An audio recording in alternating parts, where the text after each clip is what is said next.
চলুন সকালের জিকির মানে এই সুন্দর ইসলামিক অনুষ্ঠানটা নিয়ে আজ কথা বলা যাক। দিনটা সুন্দরভাবে শুরু করার তো অনেক উপায় আছে। ইসলামে এর জন্য কি বলা হয়েছে চলুন দেখি।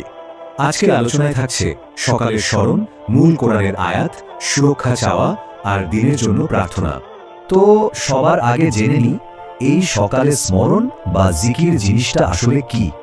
জিকির মানে হলো আল্লাহকে স্মরণ করা, আর সকালের জিকির হলো দিনটা শুরু করার জন্য কিছু নির্দিষ্ট দোয়া। এর মূল উদ্দেশ্য তিনটা: সব ক্ষতি থেকে সুরক্ষা, জীবনে বরকত আর মনের শান্তি। এই জিকিরের ভিত্তি কিন্তু কোরআনেরই খুব শক্তিশালী কিছু আয়াত, যেমন আয়াতুল কুরসি। এখানে আল্লাহর অসীম ক্ষমতা আর জ্ঞানের বর্ণনা আছে। এই আয়াত পড়ে আল্লাহর মহত্বকে স্বীকার করা হয় আর তার কাছে সুরক্ষা চাওয়া হয়। আরেকটা জরুরি বিষয় হলো সব রকমের ক্ষতি থেকে সৃষ্টিকর্তার কাছে আশ্রয় চাওয়া।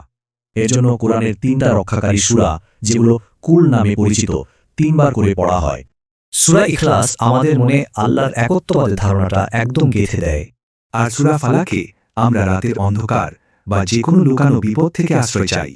অন্যদিকে সূরা নাসে ভেতরের সন্দেহ আর শয়তানের ওয়াসওয়াসা থেকে মুক্তি চাওয়া হয়। শুধু সুরক্ষাই না, এই জিকিরগুলো সারা দিনের জন্য একটা পজিটিভ ভাব তৈরি করে। দেখুন, একদিকে দিনের সব ভালোর জন্য দোয়া করা হচ্ছে, আর একদিকে সব দুর্বলতা থেকে আশ্রয় চাওয়া হচ্ছে। জিকিরের এই অংশটা আসলে কৃতজ্ঞতা আর আত্মসমর্পণের একটা প্রকাশ, যা বিশ্বাসকে আরও মজবুত করে। সবশেষে আসি প্রশান্তির কথায়। নির্দিষ্ট কিছু প্রশংসার বারবার পুনরাবৃত্তির মাধ্যমে মনের শান্তি আসে। যেমন সুবহানাল্লাহি ওয়া বিহামদিহি, অর্থাৎ আল্লাহর পবিত্রতা ও প্রশংসা, এই বাক্যটি 100 বার বলা হয়। একই কথা বারবার স্মরণ করলে মন শান্ত হয় আর হৃদয়ে আল্লাহর প্রশংসায় মগ্ন থাকে।